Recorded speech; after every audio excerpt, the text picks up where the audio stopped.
Hey, David Wygant here with the 10-minute daily reality check. Saturday, June the 24th. Unbelievable. All week long, all I keep thinking about is how fast June has been going through because my birthday's on July 1st. A week from today, all of you will be sending me wishes for my birthday, presents. I'm a size medium in old vintage t-shirts, actually a large. So if you're thinking about getting me a great gift, you can send it to my house where you don't know where I live because I don't want strange people coming up and showing up at my house. Anyway, we got Adam Gilad, one of my favorite people in the entire world, in the house today. Hey, David. And we are going to talk about our favorite subject, which is love. And we're having a conversation at dinner. We went to this great place called Bear Burger. Bear Burger is this amazing place in Santa Monica on Main Street. Did you like dinner?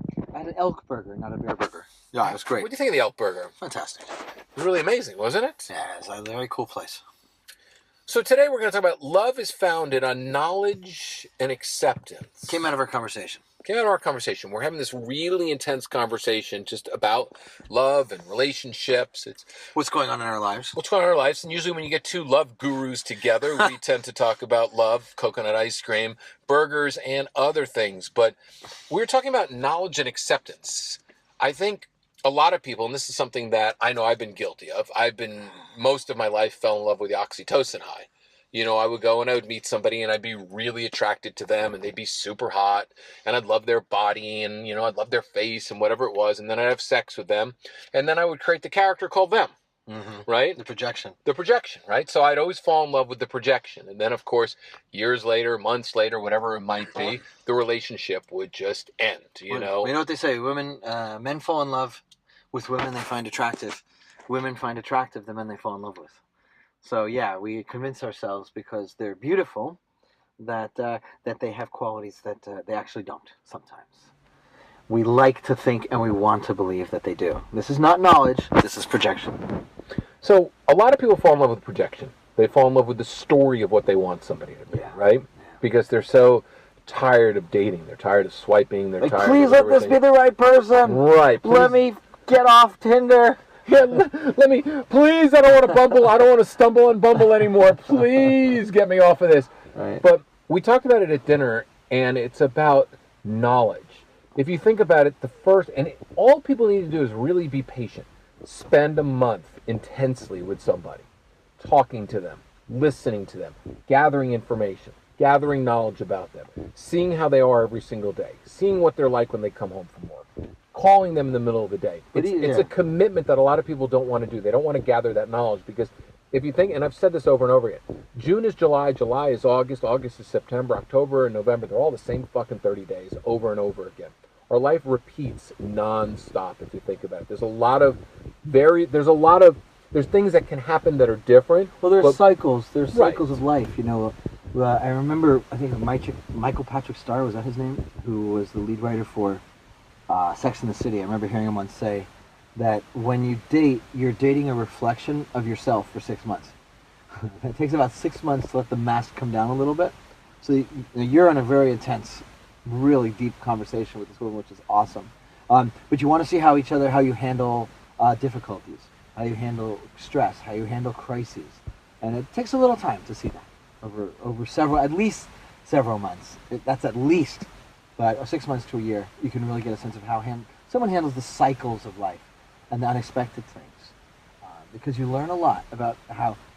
Here's the thing. We get into these relationships, it's so much fun, it feels so good, and then someone dies, or someone gets sick, or they get challenged in a new way, and you're like, who's this person? Suddenly they're totally incapable. Suddenly, you made a great distinction between... you said I said this, I was referring to a woman, said she's really traumatized from childhood. You said everyone's traumatized. It's just how we handle it. That's a good distinction. So you want to see how your potential partner handles trauma, handles difficulty, handles stress, handles the unexpected, handles travel together, as we all know. That's a big test.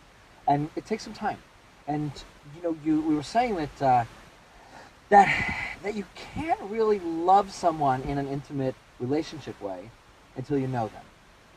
Deeply know them. You can love them in a Jesus-y kind of way, like in a Gandhi kind of way. I love you very, very much. But it doesn't mean like you love them in the way that you can have a relationship. It's the same way that parents love their kids because we know them so well. even though other people think our kids may be really annoying, we think they're the best thing in the world because we know them. Right? So the deeper you know somebody, the deeper you can love them. By the way, this is a point of diplomacy as well, right? With building peace between nations. Right? It's easy to project on people you don't know very well. But once you really know the complexity of somebody, you stop falling in love with that projection, that story that you're making up. I think you can fall in love when you are with your eyes wide open instead of your penis and vagina connect. I think the key, something that I have found, and as I got older, right, when maybe my testosterone levels dropped a quarter of an inch, whatever it might be, I actually see people for who they are, and I realize that everybody's traumatized. Everybody has trauma. Everybody has fears. Everybody's got insecurities, right?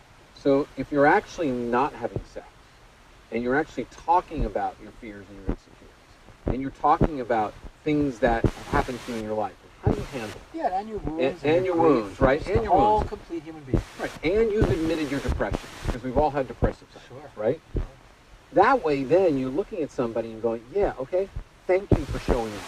Thank you for seeing it. Now I get an idea.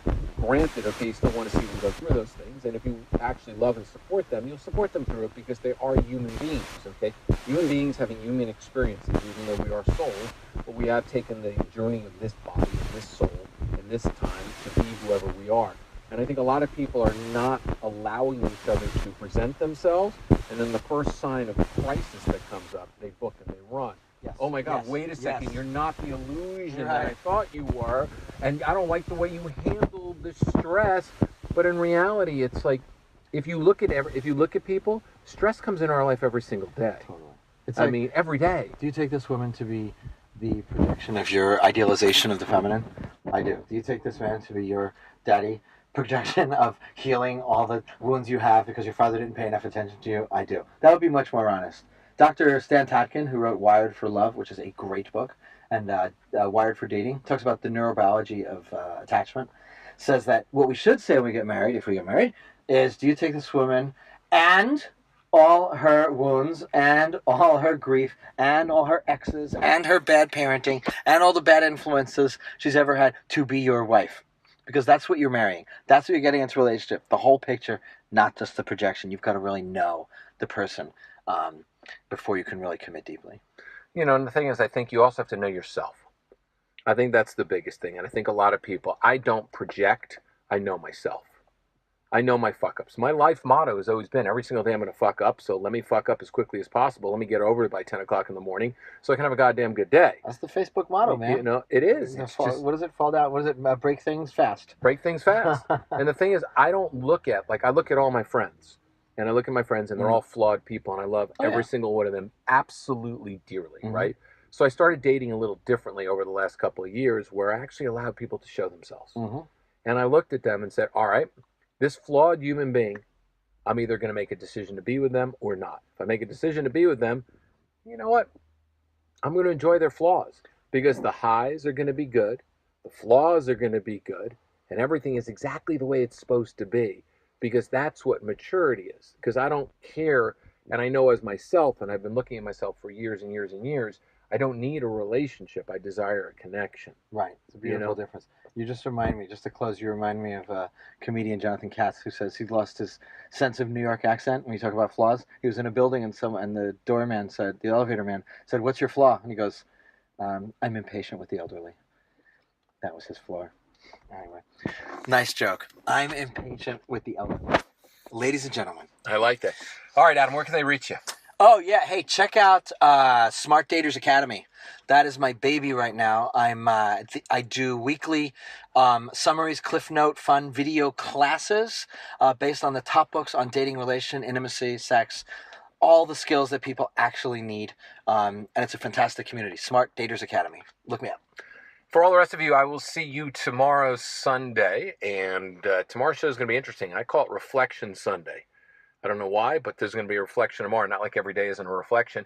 10-minute daily reality check every single day. 10 minutes of reality that you need about love, dating, relationships, money, health, wellness, and everything else imaginable. Do me a favor on this Saturday in June. Pass this podcast around to all the people who do not know how to have love relationships, who are constantly projecting and going out with representatives instead of really showing up for who they are, because the true definition of love is actually to see somebody exactly who they are from the second you meet them and give them a safe place so they're able to go and be who they want to be. Nice. Well so said. they can be accepted by you, because you can accept somebody immediately. And everybody I know that has been in relationships always met somebody right away and said, I'm going to accept you for who you are because you're one flawed motherfucker and I love you to death.